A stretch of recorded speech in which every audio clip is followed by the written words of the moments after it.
50,000 subscribers. I think that was around the peak of this channel before it got demonetized.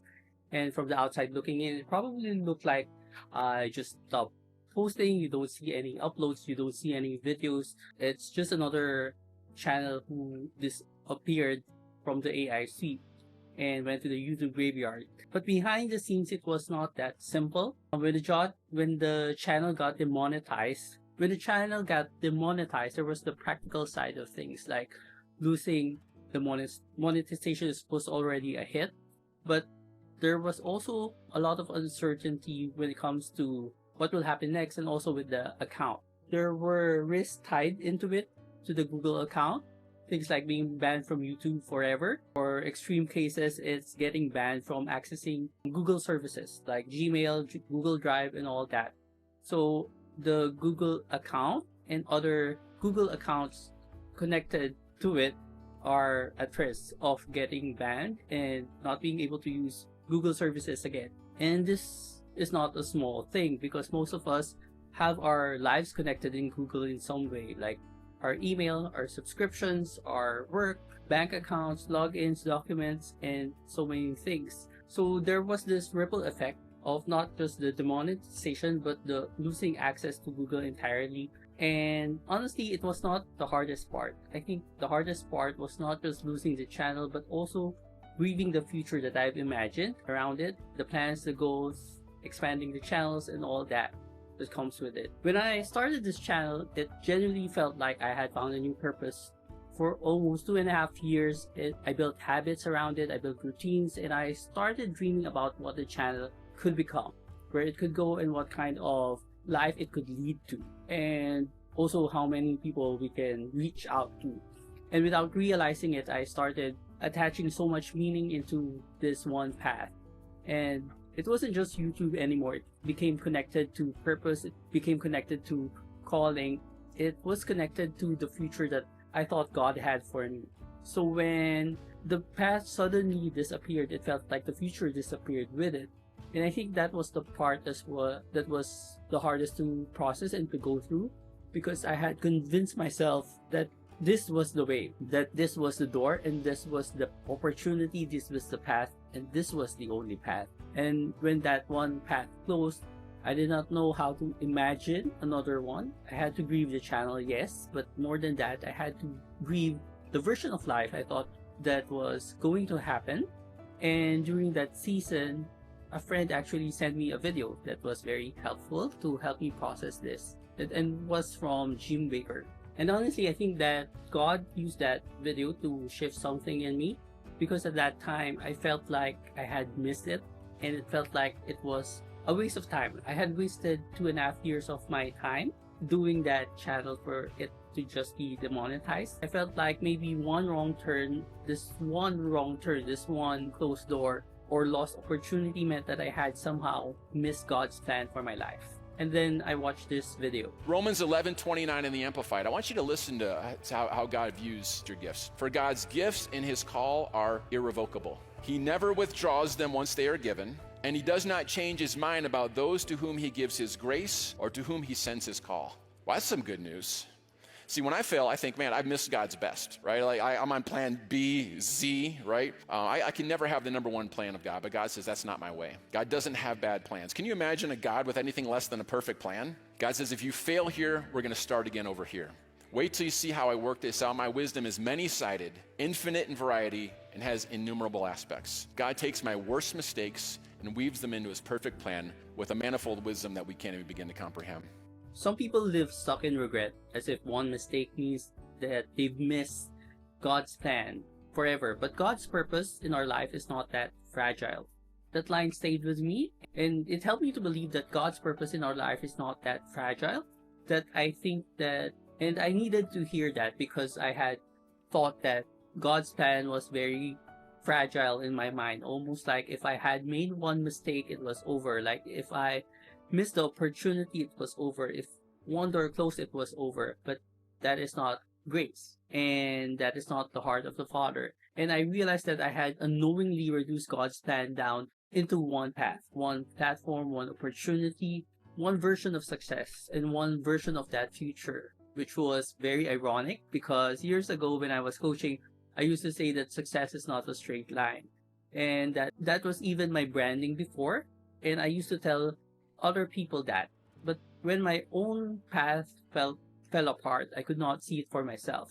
I only saw one door. I only saw the future that did not happen the way I expected. Then I continued watching these videos from Jim Baker, and this picture helped me to understand things differently. Some people are stuck in what I'll call the food court of regret. Okay, so I'm going to be getting on a plane and I'm going to be flying back to Columbus. My ticket says Columbus, and let's just say I've got a layover in Atlanta. And imagine I've got a little bit of time, and so I'm like, you know what? I think I'm going to go to those massage kiosks. Have you ever seen one of those? And so you can get kind of distracted and lose track of time. So imagine I'm in the food court. I've done the massage. I lose track of time, and I look at my watch. Oh no! And I run to the gate, and the plane has actually taken off. Now imagine I collapse on the food court crying, oh no, I've missed the connection, I'm stuck in Atlanta forever. Right? That'd be completely ridiculous, right? Because why? Because there's many airplanes that will be going to Columbus.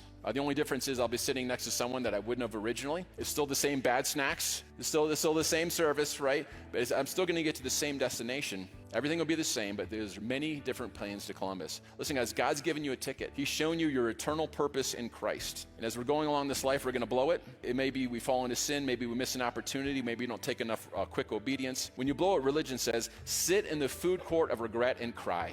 You've missed God's perfect plan. There's no more flights for you, like the soup Nazi. No flights for you. But God's word says something different. Ephesians 3:10 again, he calls it that manifold wisdom. The many-sided wisdom of God in all its infinite variety and innumerable aspects. Guys, God has angles you couldn't even imagine, routes you would have never thought of taking, solutions you didn't even know were possible. He's got a plan for your life, and he's got a trillion ways to get you into that plan. Just as missing a flight doesn't mean you will be stuck in another city forever.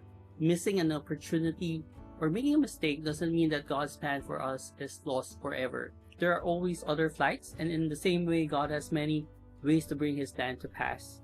That picture really helped me because I think in my mind, YouTube was the only flight that I have. That channel was the only flight. That channel was the only chance that I had.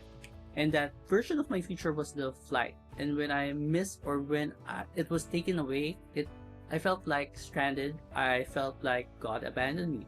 I felt like I was stuck in a place I was not supposed to be. But missing one flight does not mean that the destination is gone. It just means that the route may look different. And I think that was the beginning of the shift for me. I started to realize that God is not limited to one open door. He is not limited to one platform, one opportunity, one plan, one failure, one mistake, and one version of the future. The Heavenly Father is full of grace, and because He is full of grace, one closed door cannot limit Him. One disappointment cannot bankrupt heaven. One failure cannot cancel His ability to lead. One failure cannot cancel His ability to lead us to His plans. And then I continued binge watching, and I saw this other video from him, and it put a language to what I was feeling. Guys, when you're at your lowest, the love of God is still right there. That's God. Knowing the worst about us, He still loves us. See, God has a plan for your life. He's got a trillion ways to get you there. So as humans, we got limited wisdom. We come up with our little plan, the plan doesn't work, and we're like, all right, I guess it's time for a lesser plan, right? God has an infinite variety of ways to achieve His plan and purpose in your life. I don't know how He does it, how He can take my mistakes, He takes my sin, and once He's pardoned it, He brings it all together for His glory. I can't even begin to work out how He does that. God has got a wisdom that's working in your life that's so complicated, so multifaceted, that my little brain can't take it in. All I can do is surrender and trust. Legalism says when you make a mistake, that's it. You're like a little bird who broke its wing, and yeah, the wing may be healed, but you're never going to fly quite right again. That's legalism. That's what the law. God says, oh, no. You may have blown it, but I'm going to take that mistake, put it on my compost heap, and weave it into my perfect plan. So religion says that you've missed it and it's over. And He says that there are still ways forward because God's wisdom is not limited to one path. That was the part that confronted me the most, because I realized that I was living under the heavy feeling of I missed it. I missed my chance, I missed the timing, I missed the opportunity, I missed the path. But God's grace says there are still ways forward, and that doesn't mean that every loss is easy. It doesn't mean that every disappointment does not hurt. It doesn't mean that you do not grieve. I did grieve. I had to grieve the channel. I had to grieve the dreams attached to it. I had to grieve the version of life that I thought that was going to happen. But grief is not the same as it's not the same as the end. And a closed door is not the same as a cancelled purpose.